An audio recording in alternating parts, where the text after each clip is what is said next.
All you need to know about ADHD, Attention Deficit Hyperactivity Disorder. Article എടുത്തിരിക്കുന്നത് ഹിന്ദുവിൽ നിന്നാണ്. നമുക്കറിയാം വളരെ സമീപത്തായിട്ട് ഫഹദ് ഫാസിൽ അദ്ദേഹം ഓപ്പണായിട്ട് പറയുകയും ചെയ്തു അദ്ദേഹത്തിന് ഈ ADHD എന്ന് പറയുന്ന ഒരു കണ്ടീഷൻ ഉണ്ട് എന്നുള്ളത്. അപ്പോൾ എന്താണ് ADHD? പൊതുവെ ഇത് എല്ലാ ലോകത്തെമ്പാടും പല മേഖലകളിലും ഇത് കണ്ടുവരാറുണ്ട്. അപ്പോൾ എന്താണ് ഈ ADHD എന്നുള്ളത് നമുക്ക് ചർച്ച ചെയ്യാം. വരൂ, എല്ലാവർക്കും ശങ്കർ IAS അക്കാഡമിയിലേക്ക് സ്വാഗതം. അപ്പോൾ എന്താണ് ADHD എന്ന് പറയുന്നത്? ADHD എന്ന് പറയുന്നത് attention deficit hyper activity disorder എന്നാണ് ഇതിന്റെ ഫുൾ ഫോം. അപ്പോൾ ഇതൊരു ന്യൂറോ ഡെവലപ്മെന്റൽ കണ്ടീഷനാണ്. കുട്ടികളെയും അതുപോലെ തന്നെ മുതിർന്നവരെയും ലോകമെമ്പാടും എഫക്ട് ചെയ്യുന്ന ഒരു കണ്ടീഷനാണ് ഈ ഒരു ADHD എന്ന് പറയുന്നത്. അപ്പോൾ നോക്കുക, ഇതൊരു ന്യൂറോ ഡെവലപ്മെന്റൽ കണ്ടീഷനാണ്. ഇതൊരു വലിയ ഇന്റലക്ച്വൽ ഡിസബിലിറ്റിയോ ഇല്ലെങ്കിൽ വലിയൊരു മാനസിക പ്രശ്നമോ ഇല്ലെങ്കിൽ ഒരു വലിയ ന്യൂറോ ഡീജനറേറ്റീവ് കണ്ടീഷൻ, ഉദാഹരണത്തിന് അൽസൈമേഴ്സ്, ഡിമെൻഷ്യ, പാർക്കിൻസൺസ് പോലെയുള്ള കണ്ടീഷനൊന്നുമല്ല. ഇതൊരു ന്യൂറോ ഡെവലപ്മെന്റൽ കണ്ടീഷനാണ്. ഇത് പൊതുവായി കുട്ടികളെയും ഒപ്പം തന്നെ മുതിർന്നവരെയൊക്കെ തന്നെ ഇത് അഫക്ട് ചെയ്യാറുണ്ട്. അപ്പോൾ ഇതിന്റെ പ്രധാന ലക്ഷണങ്ങൾ എന്തൊക്കെയാണെന്ന് ചോദിച്ചു കഴിഞ്ഞാൽ, ഒന്ന് ഇൻഅറ്റൻഷൻ, ഹൈപ്പർ ആക്ടിവിറ്റി, ഒപ്പം തന്നെ ഇമ്പൾസിവിറ്റി. എന്ന് പറഞ്ഞു കഴിഞ്ഞാൽ ഇൻഅറ്റൻഷൻ കാരണം ശ്രദ്ധ ഒരിടത്ത് ഒരു പ്രത്യേക വിഷയത്തിലേക്ക് അവർക്ക് ശ്രദ്ധ കേന്ദ്രീകരിക്കാനുള്ള ബുദ്ധിമുട്ട് നേരിടും. ഹൈപ്പർ ആക്ടിവിറ്റി എന്ന് പറയുമ്പോൾ എപ്പോഴും ഒരിടത്ത് അടങ്ങിയിരിക്കാനുള്ള ഒരു പ്രശ്നം അവർക്ക് നേരിടാം. ഒപ്പം തന്നെ ഇമ്പൾസിവിറ്റി എന്ന് പറയുന്നത് ക്ഷമക്കുറവ്, അതുപോലെ തന്നെ അത് ബിഹേവിയറുമായിട്ട് ബന്ധപ്പെട്ടിട്ടുള്ളതാണ്. അപ്പോൾ പൊതുവെ ഈ ഒരു ഇത്തരം ലക്ഷണങ്ങൾ കുട്ടികളിൽ 12 വയസ്സിന് മുമ്പ് മുതൽ തന്നെ കാണിച്ചു തുടങ്ങും. അതുപോലെ തന്നെ ഇത് അത്ര ശ്രദ്ധിച്ചിട്ടില്ലെങ്കിൽ ഇത് അഡൽട്ട്ഹുഡിലേക്ക് ഇത് പോയി ചേരാനുള്ള സാധ്യതയുമുണ്ട്. ഒപ്പം തന്നെ നമ്മൾ ഇതിന്റെ ഒരു ക്ലാസിഫിക്കേഷനിലേക്ക് വരികയാണെങ്കിൽ നമുക്ക് ADHD തന്നെ നമുക്ക് 3ആയിട്ട് തരംതിരിക്കാം. ഒന്നെന്ന് പറഞ്ഞു കഴിഞ്ഞാൽ ഏത് ലക്ഷണമാണ് ഈ കുട്ടിയിൽ കൂടുതൽ കാണിക്കുന്നത്.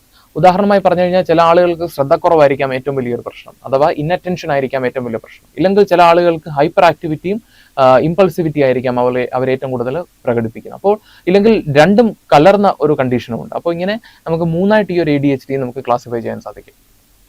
ഇനിയും ഇതിന്റെ കാരണങ്ങൾ, എന്തുകൊണ്ടാണ് ADHD ഉണ്ടാവുന്നത്? പല കാരണങ്ങളുണ്ട്. ഒന്നെന്ന് പറഞ്ഞു കഴിഞ്ഞാൽ ജനിതകമായിട്ടുള്ള കാരണങ്ങളുണ്ട്. അപ്പോൾ നിങ്ങൾ ഇതിന്റെ ഒരു ഇത് ഇൻഹെറിറ്റ് ചെയ്യാനുള്ള ഒരു പോസിബിലിറ്റി നോക്കിക്കഴിഞ്ഞാൽ നിയർലി 74% ആണ്, എന്ന് പറഞ്ഞാൽ വളരെ കൂടുതലാണ്.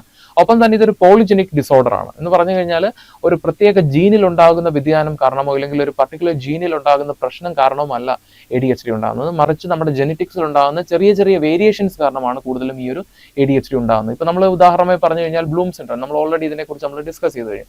ബ്ലൂം സിൻഡ്രം എന്ന് പറയുന്ന ഈ ഒരു ജെനറ്റിക് ഡിസോർഡർ ഉണ്ടാകാൻ കാരണം എന്ന് പറയുന്നത് BLM ജീൻ എന്ന് പറയുന്ന ജീനിൽ ഉണ്ടാകുന്ന പ്രശ്നങ്ങളാണ്. എന്നാൽ ഈ ഒരു കേസിൽ ADHDയുടെ കാര്യത്തിൽ അങ്ങനെ ഒരു പ്രത്യേക ജീൻ ഇതിന് റെസ്പോൺസിബിൾ അല്ല. അടുത്തതായി പറയുകയാണെങ്കിൽ എൻവിറോൺമെന്റൽ റിസ്ക് ആണ്. എന്ന് പറഞ്ഞു കഴിഞ്ഞാൽ പ്രീനാറ്റൽ സ്മോക്കിംഗ്, ആൽക്കഹോൾ കൺസപ്ഷൻ, അഥവാ പ്രഗ്നൻസിയിൽ മദർ പ്രഗ്നന്റ് ആയിരിക്കുന്ന സമയത്ത് സ്മോക്കിംഗ്, എക്സസീവ് ആയിട്ടുള്ള ആൽക്കഹോൾ കൺസംഷൻ ഒക്കെ കുട്ടിയുടെ ന്യൂറോളജിക്കൽ ഡെവലപ്മെന്റിനെ അഫക്ട് ചെയ്യാനുള്ള സാധ്യതയുണ്ട്. ഒപ്പം തന്നെ പ്രീമെച്യൂർ ബെർത്ത്.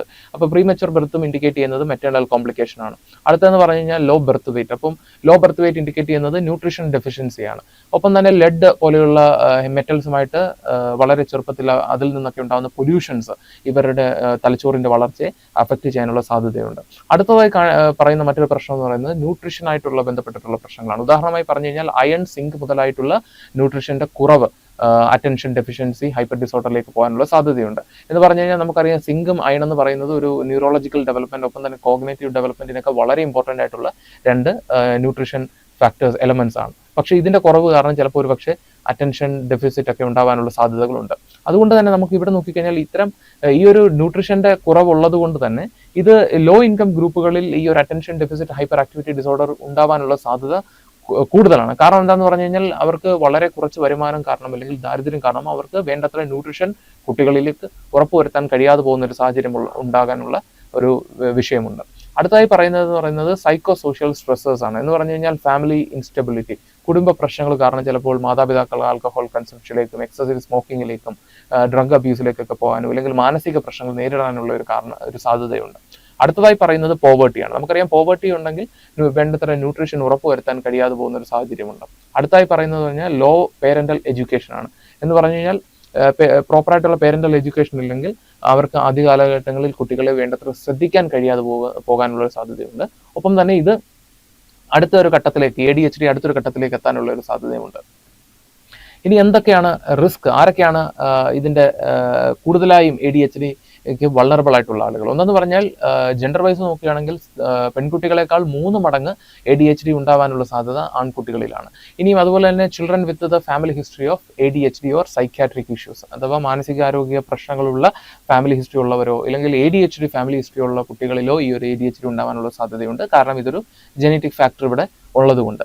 അടുത്തായി പറയാൻ കഴിയുന്നത് നമുക്ക് പ്രീനാറ്റൽ കോംപ്ലിക്കേഷൻസ് ആണ്. ഞാൻ പറഞ്ഞ പോലെ excessive smoking, alcohol consumption in the mother, അതുപോലെ തന്നെ പ്രീമെച്വർ ബെർത്ത്, ഒപ്പം തന്നെ ലോ ബെർത്ത് വെയിറ്റ്. അപ്പം ഇതൊക്കെയാണ് മറ്റ് കാരണങ്ങളെന്ന് പറയുന്നത്. ഒപ്പം തന്നെ ഇതിനൊരു സോഷ്യോ എക്കണോമിക് ആംഗിൾ ഉണ്ട്. Like I mention low income. അപ്പോൾ ഇൻകം കുറവുള്ളത് കൊണ്ട് കുറവാണെങ്കിൽ അവർക്ക് വേണ്ടത്ര ന്യൂട്രീഷൻ ഉറപ്പുവരുത്താൻ കഴിയാതെ പോവുകയുണ്ടാവും. ഒപ്പം തന്നെ വീട്ടിലുണ്ടാകുന്ന അൺസ്റ്റെബിലിറ്റി. അപ്പോൾ നമുക്കറിയാം ഇതുകൊണ്ട് തന്നെ മാനസികാരോഗ്യ പ്രശ്നങ്ങൾ കൂടാനുള്ള സാധ്യതയുണ്ട്. അതുപോലെ തന്നെ സ്റ്റഡീസ് കണ്ടെത്തിയത് ചില പർട്ടിക്കുലർ സൗത്ത് ഇന്ത്യൻ പോപ്പുലേഷനിൽ ഈ ഒരു ADHDയുടെ സാധ്യത കൂടുതലായി കണ്ടുവരുന്നുണ്ട്. ഉദാഹരണമായി പറഞ്ഞു കഴിഞ്ഞാൽ കേരളത്തിൽ കോട്ടയം മേഖല, അതുപോലെ തന്നെ തമിഴ്നാട് കാഞ്ചീപുരം മേഖല, ഹൈദരാബാദ്, തെലങ്കാനയിലെ ഹൈദരാബാദ് തുടങ്ങിയിട്ടുള്ള ചില പ്രത്യേക മേഖലകളിൽ ഈ ഒരു ADHD പോലെയുള്ള പ്രശ്നങ്ങൾ കൂടുതലായി കണ്ടുവരുന്നുണ്ട്.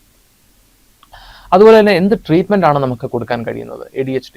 അപ്പോൾ നമുക്ക് ഇതിനൊരു പേഴ്സണലൈസ്ഡ് ആൻഡ് മൾട്ടി മോഡൽ അപ്രോച്ചാണ് നമ്മൾ ADHD ട്രീറ്റ് ചെയ്യാൻ വേണ്ടിയിട്ട് ഉപയോഗിക്കുന്നത്. കൂടുതലും കുട്ടികളിലേക്ക് വരികയാണെങ്കിൽ നമ്മൾ ബിഹേവിയർ തെറാപ്പി, പേരന്റ് ട്രെയിനിങ്, ഇതൊക്കെയാണ് നമ്മൾ കൂടുതലായി ഫോക്കസ് ചെയ്യുന്നത്. ഇനിയും അഡൽട്ട് ഇല്ലെങ്കിൽ സ്കൂൾ ഏജ് ഇല്ലെങ്കിൽ അഡൽട്ടിലേക്കൊക്കെ വരുവാണെങ്കിൽ കണ്ടീഷൻ കുറച്ച് സിവിയർ ആണ്. അവർ കൂടുതലായി ഹൈപ്പർ ആക്റ്റീവ് ആണ്, കൂടുതലായിട്ട് അക്ഷമരാണ്. ഇത്തരം സാഹചര്യങ്ങളിൽ നമുക്ക് സ്റ്റിമുലൻസ് ഉപയോഗിച്ചുകൊണ്ട് അതിനെ നിയന്ത്രിക്കാൻ സാധിക്കും. അതുപോലെ തന്നെ ഇനി ബിഹേവിയറൽ ഇന്റർവെൻഷൻസ് ഉണ്ട്. ഉദാഹരണമായി പറഞ്ഞു കഴിഞ്ഞാൽ ഓർഗനൈസേഷൻ സ്കില്ലുകളിൽ ഫോക്കസ് ചെയ്യുക, കോപ്പിംഗ് സ്ട്രാറ്റജീസ്, എങ്ങനെയാണ് നമുക്ക് അക്ഷമ പൊതുവായൊരു സ്ഥലത്ത് അല്ലെങ്കിൽ വിദ്യാലയത്തിലോ ഇല്ലെങ്കിൽ ജോലി ചെയ്യുന്ന സ്ഥലത്തോ ഇല്ലെങ്കിൽ പൊതുസ്ഥലത്തോ എങ്ങനെ നമുക്കിത് കാര്യങ്ങൾ കൈകാര്യം ചെയ്യാം, ഒപ്പം തന്നെ അതിനൊത്ത് വരുന്ന ഇമോഷൻസ് എങ്ങനെ നമുക്ക് കൈകാര്യം ചെയ്യാം തുടങ്ങിയിട്ടുള്ള വിഷയങ്ങളാണ് നമ്മൾ ഫോക്കസ് ചെയ്യുന്നത്. അടുത്തതെന്ന് പറഞ്ഞാൽ സോഷ്യൽ ട്രെയിനിങ് ആണ്. പൊതുസ്ഥലങ്ങളിൽ ഈ വക പ്രശ്നങ്ങൾ എങ്ങനെ ഡീൽ ചെയ്യാം, ഞാൻ പറഞ്ഞ പോലെ. ഇനി ഇതെല്ലാം അല്ലാതെ തന്നെ കമ്പൈൻഡ് തെറാപ്പി ഉണ്ട്. എന്ന് പറഞ്ഞാൽ ഇവിടെ മെഡിക്കേഷൻ, ബിഹേവിയർ തെറാപ്പി, ഒപ്പം തന്നെ ഫാമിലി സപ്പോർട്ട് എല്ലാം ഉറപ്പുവരുത്തിക്കൊണ്ടുള്ള ഒരു കോംപ്രിഹെൻസീവ് അപ്രോച്ചാണ് ഇതെന്ന് പറയുന്നത്. അപ്പോൾ ഈ ഒരു ടോപ്പിക്കിൽ നമ്മൾ ഡിസ്കസ് ചെയ്തിട്ടുള്ള ADHD ആണ്. എങ്ങനെയാണ് ADHD, എന്താണ് ADHD, എങ്ങനെയാണ് അത് ഉണ്ടാവുന്നത്, അതിന് കാരണമാകുന്ന ഫാക്ടേഴ്സ് എന്തൊക്കെയാണ്, ഇനി ആരാണ് ഇത് കൂടുതലും ഇതിൻ്റെ റിസ്ക് ഫാക്ടേഴ്സ് ആരിലാണ് കൂടുതലുള്ളത്, ഒപ്പം തന്നെ എന്ത് ട്രീറ്റ്മെൻ്റ് ആണ് നമുക്ക് ADHD ഉള്ള ആളുകൾക്ക് കൊടുക്കാൻ സാധിക്കുന്നത്. അപ്പോൾ എല്ലാവർക്കും ഈ ഒരു വീഡിയോ മനസ്സിലായെന്ന് വിചാരിക്കുന്നു. ഒപ്പം അടുത്തൊരു ടോപ്പിക്കുമായി മറ്റൊരു വീഡിയോയിൽ കാണാം. അതുവരെ എല്ലാവർക്കും നന്ദി.